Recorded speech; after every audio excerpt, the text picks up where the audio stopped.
De la política a las políticas, por el uruguayo, doctor en Derecho y Ciencias Sociales por la Universidad de la República, Fabián Piñeiro.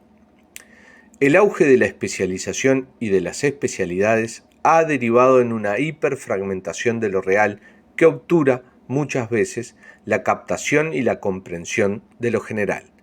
Esa hiperfragmentación de lo real en el ámbito de los saberes humanos da lugar a una incomprensión de lo social, entendido como totalidad y como marco estructurante de la experiencia vital.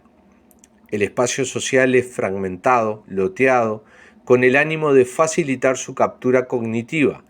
Esa operación establece demarcaciones artificiales, ilusorias e imaginarias, que un determinado aparato conceptual instituye como simbólicamente reales. Esas demarcaciones devienen en reales porque sobredeterminan las prácticas cognitivas y condicionan la manera en que se piensa lo social. Y la manera en que se piensa lo social define, en buena medida, los comportamientos, los juicios, las valoraciones y las actitudes. Aparato conceptual para el que la totalidad social resulta como tal incomprensible por inabarcable y que por ello anula toda posibilidad de analizar el orden como tal. La sociedad como hecho complejo, como totalidad, se torna huidiza, difusa, porque es una categoría escurridiza para un aparato conceptual que instituye una noción de verdad que ancla exclusivamente en la verificación estadística. Un empirismo imperialista que niega toda posibilidad de validación a la teoría y reniega de la abstracción, que castra todo proceso analítico y anula toda posibilidad de comprensión de las determinantes que el orden le impone a los sujetos. Se ha constituido en una poderosa herramienta de acción política, al cerrarle el camino a todo ejercicio orientado a problematizar, a juzgar, a interpelar el orden en tanto tal. Al negar toda posibilidad de comprender, de problematizar e interpelar el orden, ese aparato conceptual contribuye con la clausura de la política, entendida esta como la disputa entre distintas ideas y visiones de orden.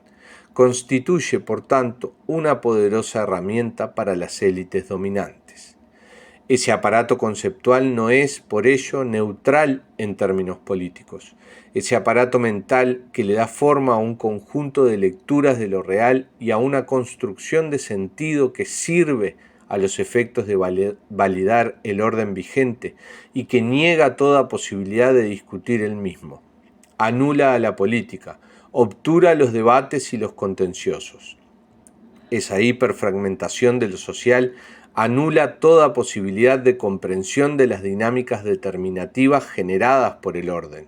Por ello deriva en una radical fragmentación de los problemas y de las explicaciones.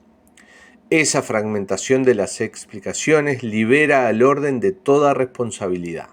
La dificultad está siempre en un sujeto o en un grupo bien determinado de sujetos.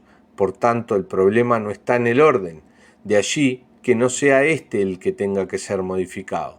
Lo que debe corregirse es el funcionamiento de un grupo o el comportamiento de un individuo. La negación de lo estructural produce una radical despolitización de los problemas y una profunda resignificación de los mismos. La pobreza deja de ser la consecuencia de un determinado orden distributivo y pasa a ser un signo de incapacidad subjetiva, así como la violencia ha pasado a ser concebida centralmente como una consecuencia de las incapacidades adaptativas del sujeto y no como un efecto de las tensiones que el orden produce en los individuos. Esta era de radical despolitización ha dado lugar al auge de las políticas, de las intervenciones estatales orientadas a garantizar el funcionamiento del orden. Este auge de las políticas y esa clausura de la política explica las tonalidades tecnocráticas del discurso público imperante. Esa centralidad de lo técnico es el correlato de la marginación de lo político. Lo político, es decir, aquello que refiere al orden como totalidad, carece de toda posibilidad de validación científica empírica y por ello de toda respetabilidad. Las voces autorizadas, los expertos, la gente seria, se ocupan de problemas y de cosas concretas, y no de proyectos y construcciones imaginarias. No gasta su tiempo en pensar alternativas posibles de lo dado.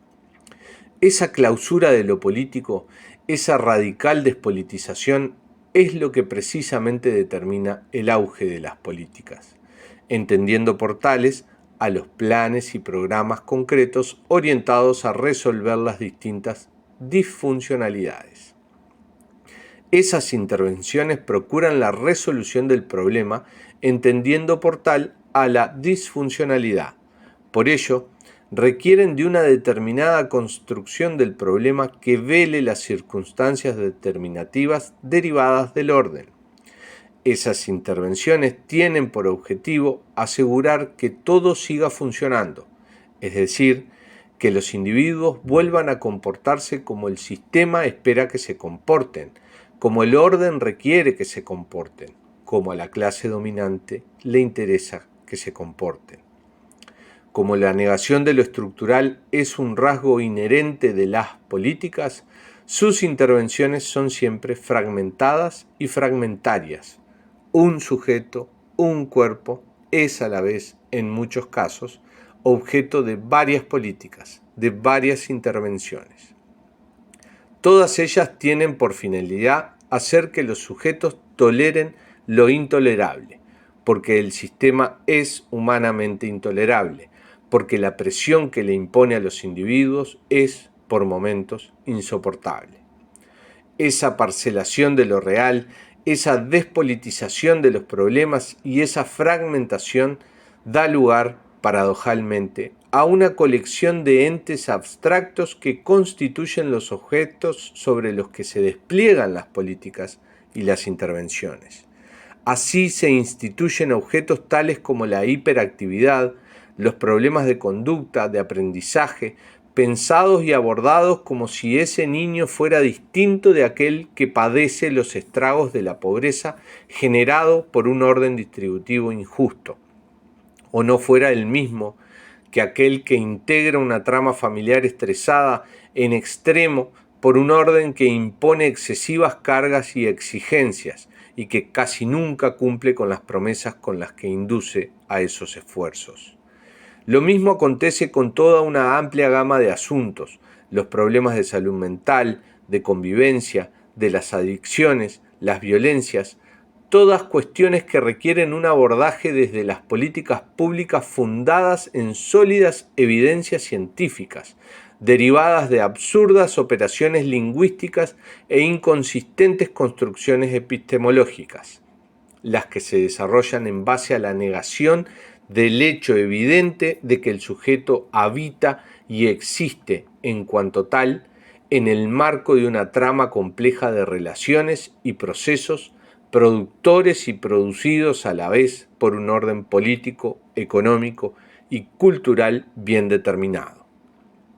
A la gente seria y autorizada le produce rechazo, ansiedad y urticaria escuchar hablar de ese objeto difuso, casi imaginario, que es la sociedad, a la que no puede responsabilizarse por nada, porque en una era de extrema individuación resulta intolerable que la culpa no resida en un sujeto concreto.